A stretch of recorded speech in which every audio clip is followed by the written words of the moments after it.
I'm Shawn Johnson-East, an Olympic gold and silver medalist and world champion gymnast.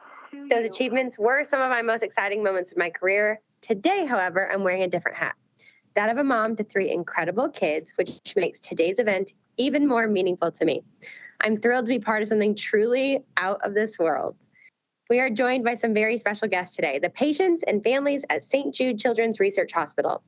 St. Jude plays a pivotal role in how the world understands, treats, and defeats childhood cancer and other life-threatening diseases. And what makes today extra special is that we're connecting with you directly from space. The crew of Polaris Dawn is currently orbiting Earth on a mission that aims not only to advance human space travel, but to improve life back here on Earth as well. They are dedicated to supporting St. Jude's vital mission through their journey by raising funds and awareness to help find cures and save children. I'm particularly excited because today we'll start with astronaut Anna Menon, medical officer aboard the Dragon spacecraft right now, and the author of Kisses from Space. This book not only shares the inspiring story of space exploration, but also the power of love to overcome any distance.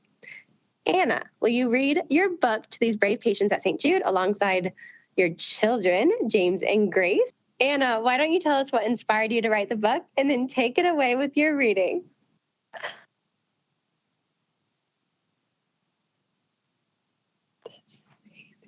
Hi, Shawn. Hi, everyone. Hi, James and Grace. I am so excited to talk with all of you today and also get to read a book that's really special to me. This book, Kisses from Space, is a story that I wrote for you, James and Grace, to remind you that I love you and that I'm always thinking of you even when we're apart. But I'm also excited for another reason, and that is the fact that this book raises money for St. Jude Children's Research Hospital. I co-authored this story with Carrie Vosick, and it is beautifully illustrated by Andy Harkness. And all of our proceeds are going to benefit this hospital and the incredible work that they do. So, without further ado, let's read Kisses from Space.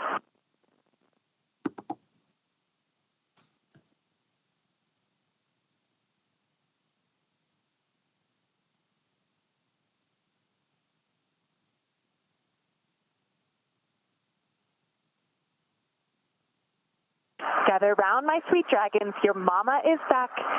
Snuggling close, cuddle up on my lap. I'm home from my mission. It was hard to be apart, but while I was gone, I held you close in my heart.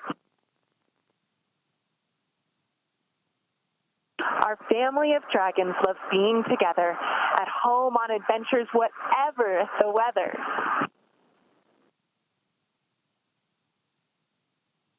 We swim in the ocean. In the sand, we leave tracks. We hike up big mountains with you on our backs. We snuggle in hammocks, watch stars in the sky, the bright constellations in front of our eyes.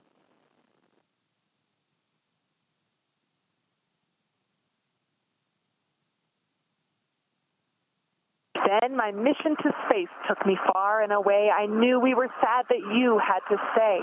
We knew that the distance would make us all blue, so we put our heads together and knew just what to do. You put teddy bear in my suitcase. I hid notes in your covers. I promised to bring back all the treasures I discovered.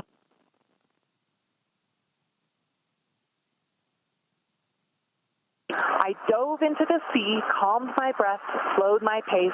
I practiced floating weightless just as I would in space. A shark in the dark taught me how to be brave. A dolphin found seashells for you in a cave. My training continued. The mountains were calling. I learned to be strong and get up after falling. I tromped and I stomped big prints in the snow. I melted ice with my breath, but grew cold, tired, and slow. Then I thought of our hikes and how you never, ever stopped, laughing and racing to reach the tip top. Your giggles and strength helped me climb miles and miles. I danced on the rocks and chose stones to bring you smiles.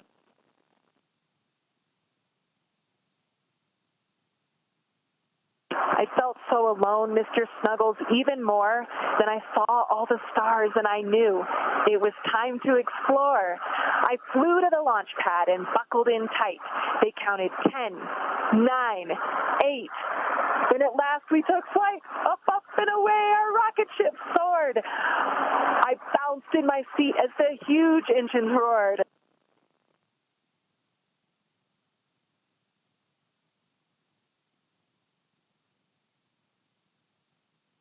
Higher and higher we rose through the sky. Who knew that a dragon could fly up so high? Zoom, whoosh, whir, our ship changed its pace. My wings lifted up. I was floating in space. Everything started floating, even Teddy Bear too. Then I gathered up kisses and blew them home, straight to you.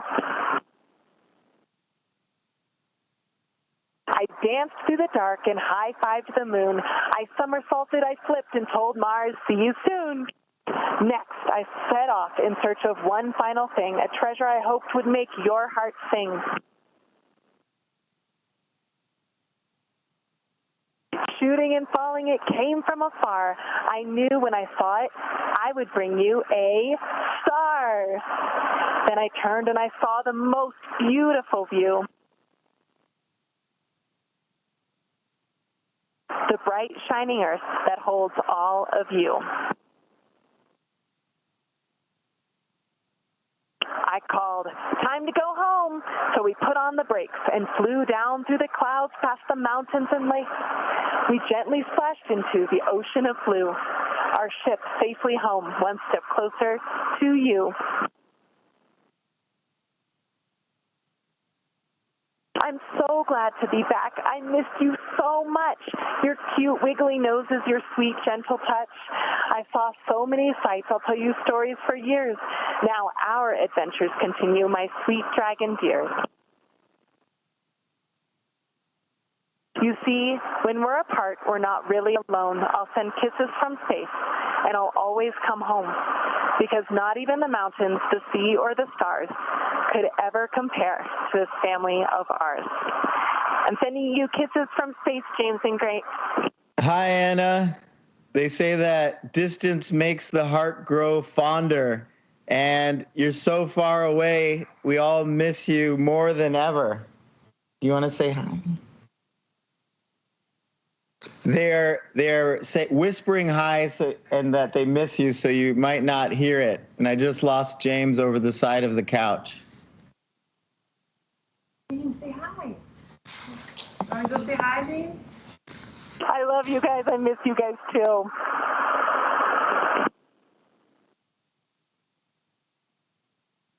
That was wonderful, Anna. Thank you for sharing kisses from space with us. Now let's all send a space-sized kiss back to Anna and the crew. Ready, everyone? 3, 2, 1. Mwah! That was terrific. Now the Polaris Dawn crew would love to chat with you guys and answer some questions from space. First, I'll let Anna kick it off with some introductions.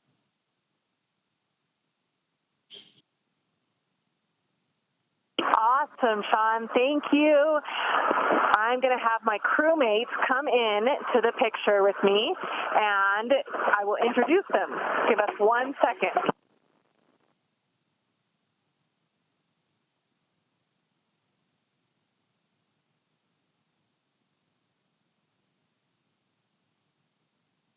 All right. First up is our commander, Jared Isaacman. And then we have our mission specialist, Sarah Gillis, floating into view.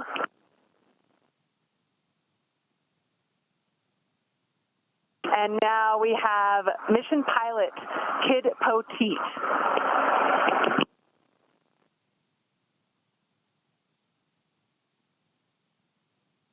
And back to you, Sean. Yay, great to meet all of you. We have some wonderful questions. Alfonso is first up. Take it away, Alfonso, and ask them your question. Okay. Hi. Hi. Question. Okay, your question. My question is, What will be the temperature when you're outside in space? Creo que le dije, ¿no?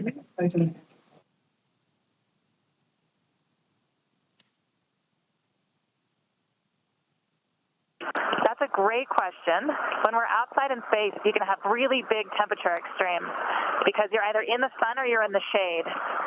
And so we'll experience up to plus or minus 250 degrees. And it's cold right now because it's dark out there. Oh my goodness, Thanks. that's so wild. Thank you, Alfonso. Mabry, you are up. What question do you have for them? Can you see the sunrise and sunset from space?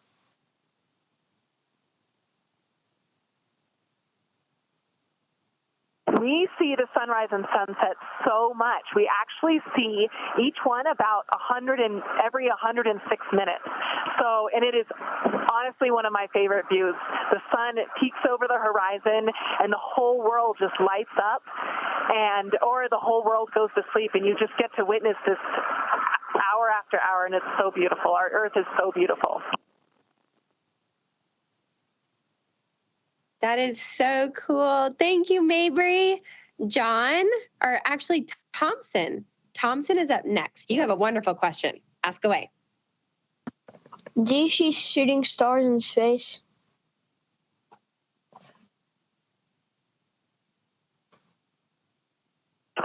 Do we see shooting stars in space? There's so many things that we see. We've seen a lot of stars out there. We see the sun, just like Anna talked about. Every 106 minutes, we go through a sunrise and sunset, and you can actually see the line across the sky on Earth. One side's dark, and one side is light. It's so cool. And we're probably going to be flying over your house in the next few minutes. That is so cool. Thank you, Thompson. John, what is your question? How do you stay attached to the rocket during a spacewalk? I'm also incredibly tired.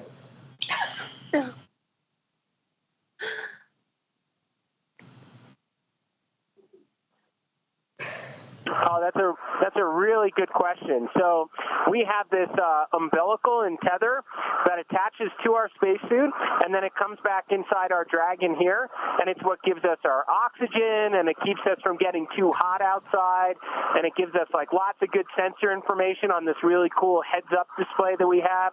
So the Dragon and our spacesuits really work well together, and that's what keeps us attached so we don't float away during our spacewalk. Thank you, John. Micah. Micah has the last question. You're up, Micah.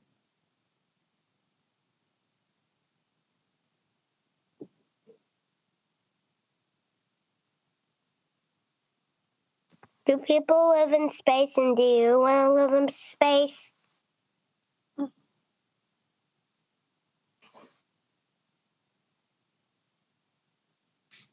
Well, right now we are living in space. There have been people living in space on the International Space Station for over 20 years now. And someday we might even make it to another planet and get to live there. But for now, we're living in space for 5 days, and we'll be home pretty soon. Thank you, Micah. Thank you to all the kids for asking such insightful questions, and to the astronauts, Anna, Jared, Kid, and Sarah. Thank you guys for this historic moment in space. We've learned so much today, and we are so thrilled to have been part of it. The families and patients at St. Jude are so grateful for all you're doing, and we're eagerly awaiting your safe return to Earth. I'll pass it to you guys for some closing words.